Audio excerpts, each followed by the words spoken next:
EVM சிஸ்டத்தை ஒழிச்சிட்டு வாக்குச்சீட்டு முறையை மீண்டும் கொண்டு வர வேண்டும். ஆனால் தொடர்ந்து அவர்கள், அது காங்கிரஸ் கட்சியா இருக்கட்டும், பாரதிய ஜனதா கட்சியா இருக்கட்டும், எலெக்ஷன் கமிஷன் ஆஃப் இந்தியாவா இருக்கட்டும், தொடர்ந்து இவிஎம் சிஸ்டத்துக்கு ஆதரவாகத்தான் தொடர்ந்து அவர்களிருந்து பதில் வருகிறது.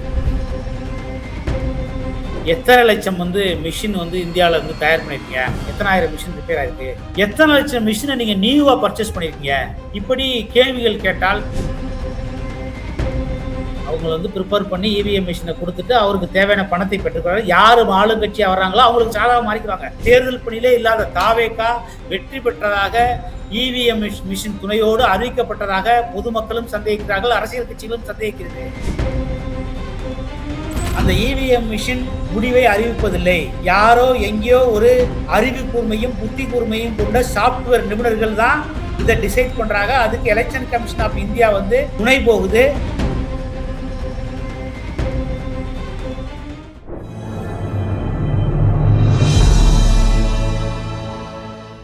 தமிழ் நியூஸ் நேரலுக்கு வணக்கம். இன்றைய சிறப்பு நேர்காணலில் நம்மோடு இருந்திருப்பவர் முன்னாள் அரசு கூடுதல் வழக்கறிஞர் மரியாதைக்குரிய திரு செந்தில்வேல் அவர்கள். சார் வணக்கம். வணக்கம் சார். தற்போது நாடு முழுவதும் இந்த எலக்ட்ரானிக் ஓட்டிங் மஷின், இந்த இவிஎம் சம்பந்தமான பல சந்தேகங்கள், ஐயங்கள் மக்கள் மத்தியிலே கூடுதலாக எழுந்திருக்கிறது. இந்த மத்திய அரசை பணிய வைத்த சிஜேபியினுடைய தலைவர் கூட இதை பற்றி அவர் பேச ஆரம்பித்து விட்டார். Election commission of India total corrupted ஆகிவிட்டது என்று கூட அவர் கூறியிருக்கிறார். ஸோ இப்போ கிருஷ்ணகிரியில் கூட கண்டெடுக்கப்பட்ட அந்த உதிரி பாகங்கள், பட்டியல்கள் எல்லாம் குப்பையில் கரையான அரிசி இருந்ததை பார்த்தோம். ஸோ பெல் நிறுவனம், அந்த நிறுவனத்துக்கு தான் நீங்கள் ஒப்படைச்சிருக்கணும், எப்படி குப்பையில் போடுவீங்க அப்படின்னு சொல்லி. ஸோ அந்த நிறுவனம் சம்பந்தமான நம்பகத்தன்மை கேள்விக்குறியாகுது. இதை எப்படி பார்க்கிறது இந்த எலக்ட்ரானிக் ஓட்டிங் மஷின்?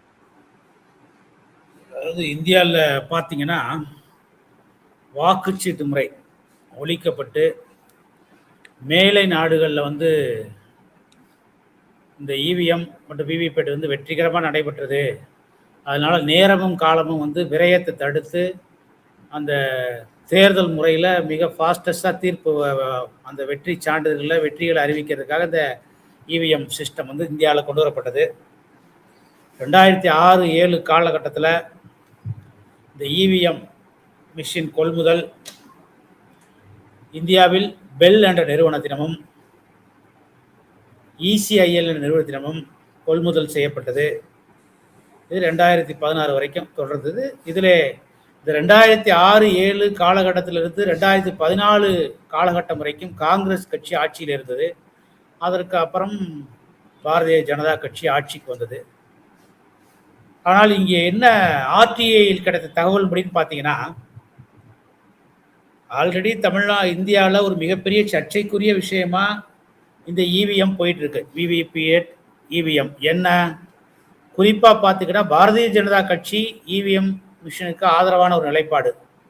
காங்கிரஸ் கட்சியும் இவிஎம் மிஷினை பற்றி பெருசான போராட்டங்களையோ எதிர்ப்பையோ எங்கேயுமே பதிவு செய்யவில்லை. ஆனால் சமாஜ்வாதி போன்ற கட்சிகள், அன்றைய தெலுங்கு தேசம் கட்சி 2006-7 காலகட்டத்தில் உள்ள கட்சிகள், திராவிட முன்னேற்ற கழகம் போன்ற கட்சிகள், இடதுசாரி கட்சிகள், இப்படி இந்தியாவிலே பல கட்சிகள்,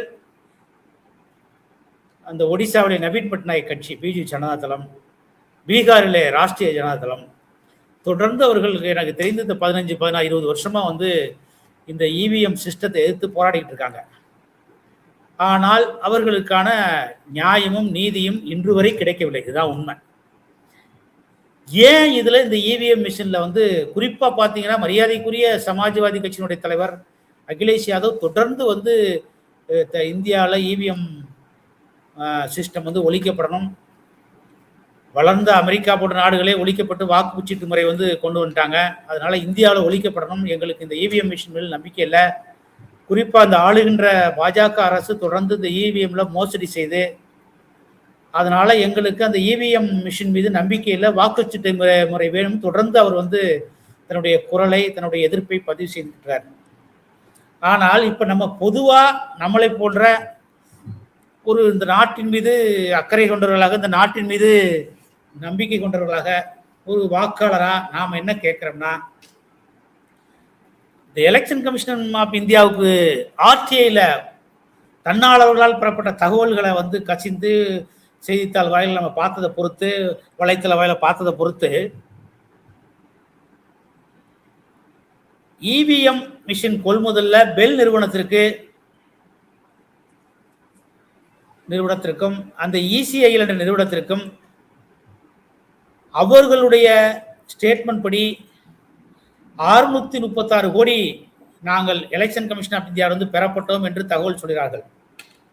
ஆனால் தன்னாளர்களால் எலெக்ஷன் கமிஷன் இந்தியாவிலிருந்து பெறப்பட்ட ஆர்டிஐ தகவலின்படி நாங்கள் பெல் நிறுவனத்திற்கும் இசிஎல் நிறுவனத்திற்கும் 536 கோடியை நாங்கள் வந்து கொள்முதலுக்காக நாங்கள் செலுத்தியிருக்கிறோம். அப்படி வந்து எலெக்ஷன் கமிஷன் சொல்றாங்க.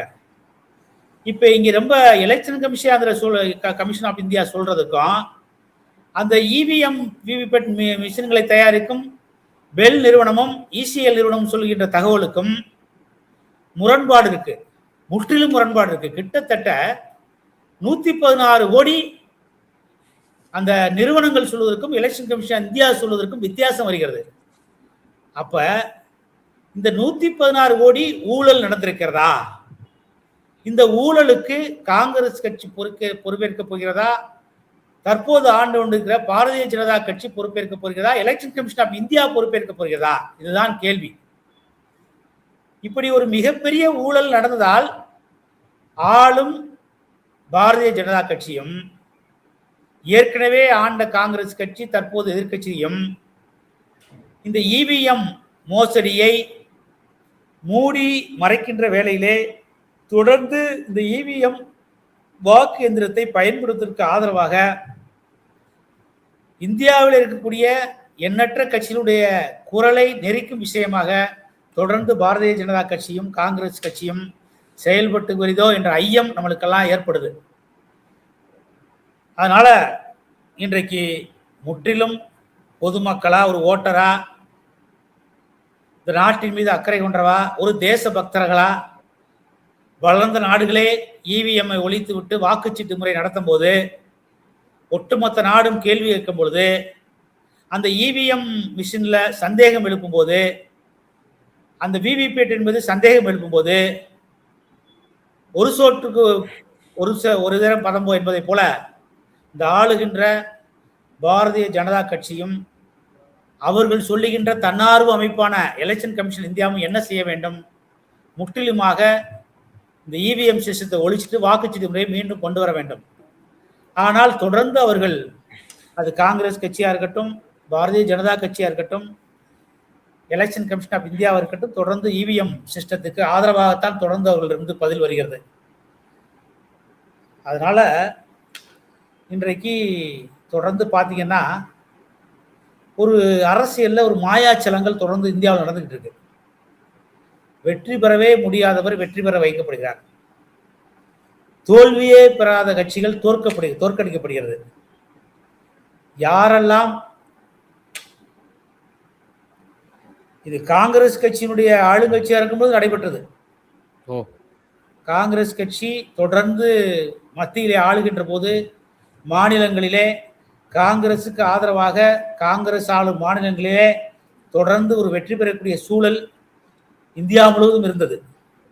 அடுத்து ஏதோ ஒரு எதோச்சியாக காங்கிரசுக்கு வீழ்ச்சி வந்த பொழுது பாரதிய ஜனதா கட்சி இந்த நாட்டை ஆட்சி செய்ய ஆரம்பத்திலிருந்து இன்று வரை கடந்த 13 ஆண்டுகளாக பாரதிய ஜனதா கட்சிக்கு ஆதரவான ஒரு நிலைப்பாடு உள்ள கட்சிகளுக்கு இந்த இவிஎம் சிஸ்டத்தில் சாதகங்களும் அவர்களுக்கு எதிரானவர்களுக்கு பாதகங்களும் தொடர்ந்து நடைபெற்று வருவதாக இந்தியாவில் உள்ள பல்வேறு மாநில கட்சிகள் ஒரு குற்றச்சாட்டை தொடர்ந்து வைத்து வருகிறார்கள். குறிப்பாக உத்தரப்பிரதேசத்தில் முன்னாள் முதலமைச்சர் சமாஜ்வாதி கட்சியினுடைய தலைவர் அகிலேஷ் யாதவ், ராஷ்டிரிய ஜனதாத்தினுடைய தலைவர் பீகாருடைய முன்னாள் துணை முதலமைச்சர் மரியாதைக்குரிய தேஜஸ்வி யாதவ், மரியாதைக்குரிய ஒடிசாவினுடைய பிஜு ஜனதா தளம் நவீன் பட்நாயக், இப்படி ஜார்க்கண்ட் முக்தி மோர்ச்சா, இப்படி பல்வேறு மாநிலங்கள், மரியாதைக்குரிய ஆம் ஆத்மி கட்சி தலைவர், இப்படி பல்வேறு மாநிலங்களுடைய தலைவர்கள் முன்னாள் முதலமைச்சர்கள் தொடர்ந்து இந்த இவிஎம் சிஸ்டத்துக்கு எதிராகவே பேசுகிறார்கள். ஆனால் ஆட்சியாளர்களும் இந்திய தேர்தல் ஆணையமும் இந்த குற்றச்சாட்டுக்கு உள்ளான இந்த இவிஎம் சிஸ்டத்தை ஒழிப்பதற்கு அவர்கள் தயாராக இல்லை. நாம என்ன சொல்வோம்னா, பொது பார்வையில வெளிப்படைத்தன்மை இல்லை. நாம டைரக்டா எலெக்ஷன் கமிஷன் மேலே குற்றச்சாட்டு சொல்றோம். ஒரு குற்றம் எலெக்ஷன் கமிஷன் மேல வந்துருச்சு. கொள்முதல் சில நிறுவனம் சொல்லுகின்ற தொகைக்கும் எலெக்ஷன் கமிஷன் ஆஃப் இந்தியா சொல்லுகின்ற கொள்முதல் தொகைக்கும் ஒரு வேறுபாடு வருகிறது. அதற்கு இன்றைக்கு வரைக்கும் அந்த 114 கோடி ரூபாய்க்கு வெளிப்படையான பதில் எலெக்ஷன் கமிஷன் இல்லை.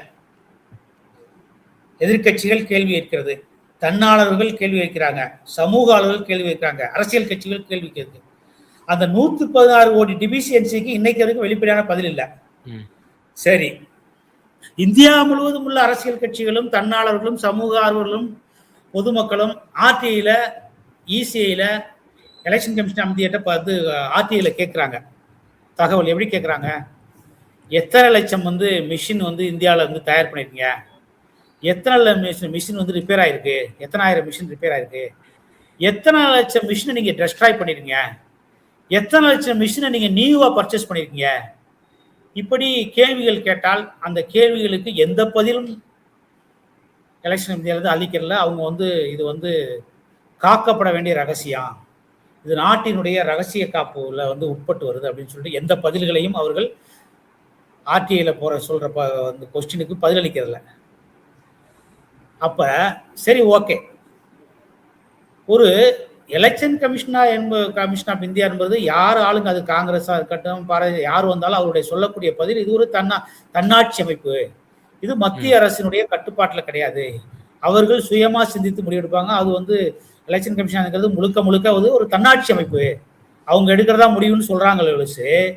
அப்ப ஏன் எலெக்ஷன் கமிஷன் ஆஃப் இந்தியா இவ்வளவு பெரிய டிபிஷன்ஸ் இருக்கு, ஒட்டுமொத்த அரசியல் கட்சிகளும் தன்னார்வலர்களும் சமூக ஆர்வலர்களும் பொதுமக்களும் கேள்வி கேட்கிறாங்க. ஏன் அவங்க ஒரு வெளிப்படைத்தன்மையா இத்தனை லட்சம் நாங்க மிஷின் நாங்க தயார் பண்ணியிருக்கோம், இத்தனை 1000 மிஷின் ரிப்பேர் ஆயிருக்கு, இத்தனை மிஷினை நாங்க பயன்பாடு உள்ளதெல்லாம் நாங்க டெமாலிஷ் டெஸ்ட்ராய் பண்ணியிருக்கோம், இத்தனை லட்சம் மிஷினை நாங்க நியூவா நாங்க கொள்முதல் பண்ணியிருக்கோம் அப்படின்னு ஏன் ஒரு வெள்ளை அறிக்கை போல ஏன் அவங்க வெளியிட மாட்டேங்கிறாங்க? இந்த பாயிண்ட் தான் சார். இப்ப நீங்க கொள்முதல் சம்பந்தமாகவும் இந்த டிரான்ஸ்பெரன்சி சம்பந்தமாகவும் ஒரு கேள்வி எழுப்புனீங்க. கடந்த 2019 நாடாளுமன்ற தேர்தலில் இது ஒரு மிகப்பெரிய ஒரு இஷ்யூ ஆச்சு. 20 லட்சம் வாக்கு எந்திரங்கள் இது வரைக்கும் மிஸ் ஆச்சு, ஒரு களவாடப்பட்டிருக்கின்றனவா அல்லது மிஸ்ஸிங் ஆயிருக்கா அப்படின்ற அளவுக்கு ஒரு மிகப்பெரிய ஒரு சார்ஜஸ் அந்த சமயத்துல முன்வைக்கப்பட்டது எலெக்ஷன் கமிஷன் ஆஃப் இந்தியா மீது. வெளிப்படைத்தன்மையோடு அதுக்கு உரிய பதில் எலெக்ஷன் கமிஷன் தரப்புல இருந்து வெளிப்படுத்தவே இல்லை. இதே இந்த பெல் நிறுவனம் நீங்கள் குறிப்பிட்டீர்கள், அதுவும் பாரதிய ஜனதா கட்சியை சார்ந்தவர் அந்த நிறுவனத்தினுடைய தலைவர் என்பதும் குறிப்பிடத்தக்கது. ஸோ அப்ப என்ன பார்க்க வேண்டியது இருக்கு சார்?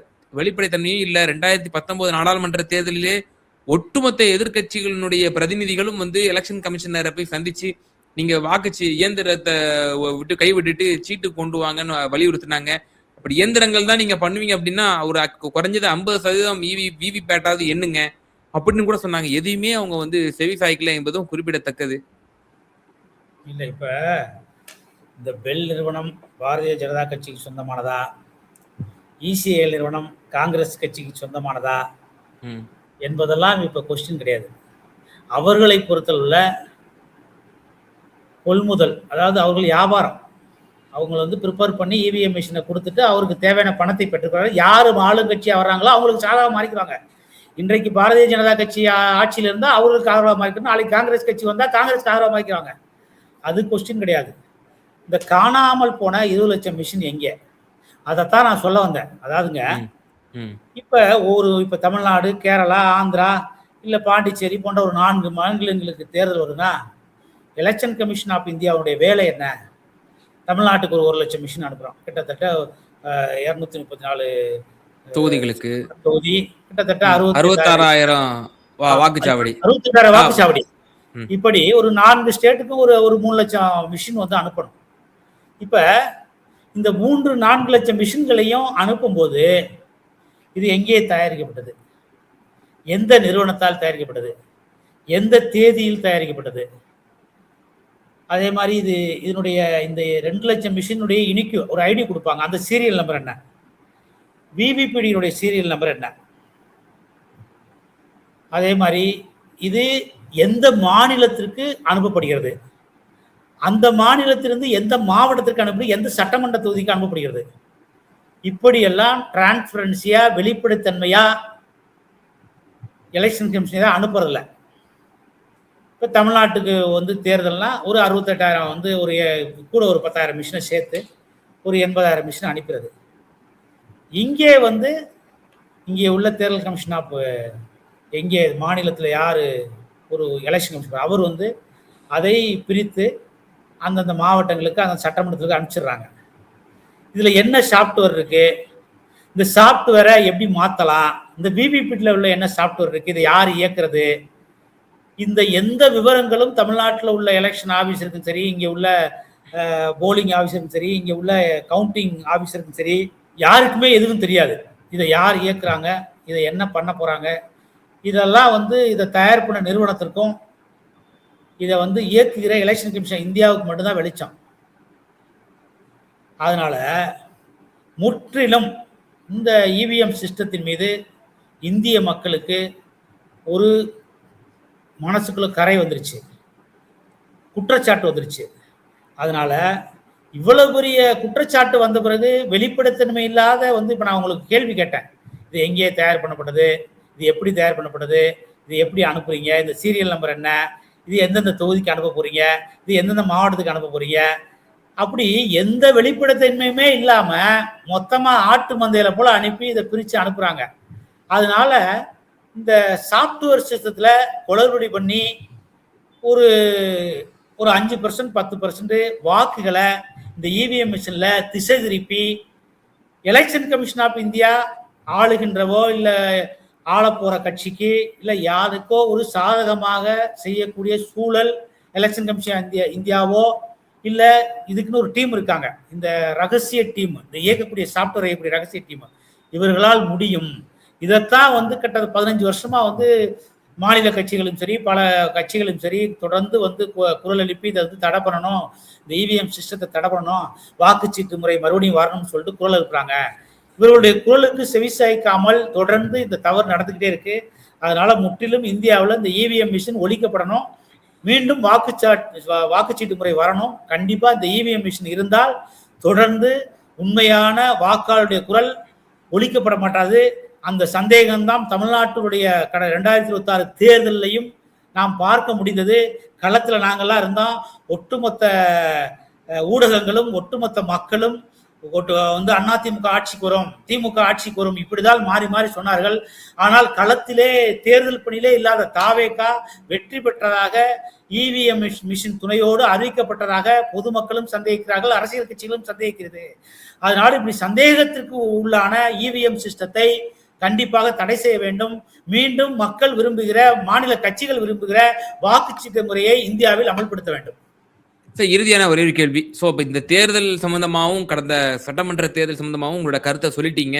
இவிஎம்ல வந்து நடந்ததுனால அது முறையான ஒரு தேர்தல் போல இல்லை. ஏன்னா களத்துல இருந்து நாங்கள் பார்த்தோம், களம் வேறாக இருந்தது, ரிசல்ட் வேறாக இருந்தது அப்படின்ற ஒரு விஷயத்த ஒரு கள அரசியல்வாதியா பகிர்ந்தீங்க. என்ன இறுதியான கேள்வினா சார், இப்போ கிருஷ்ணகிரியில் நான் ஆரம்பத்தில் குறிப்பிட்டிருந்தேன், குப்பையில போடப்பட்டு இருந்துச்சு. ஸோ யார் அதுக்கு ரெஸ்பான்சிபிலிட்டி எடுத்துப்பாங்க? எலெக்ஷன் கமிஷன் ஆஃப் இந்தியாவா? அதில் சொல்லக்கூடிய தன்னார்வலர் என்ன சொல்றாரு, பெல் நிறுவனத்தை தான் நீங்க ஒப்படைச்சிருக்கணும். எப்படி அது வந்து பழுதாயிடுச்சுன்னா நீங்க உடனே போட்டுருவீங்களா, குப்பையில போட்டுருவீங்களா, இல்லை எதை மறைப்பதற்காக அது வந்து குப்பையில போடப்பட்டது? இப்படி பல மர்மங்கள் இருக்கு.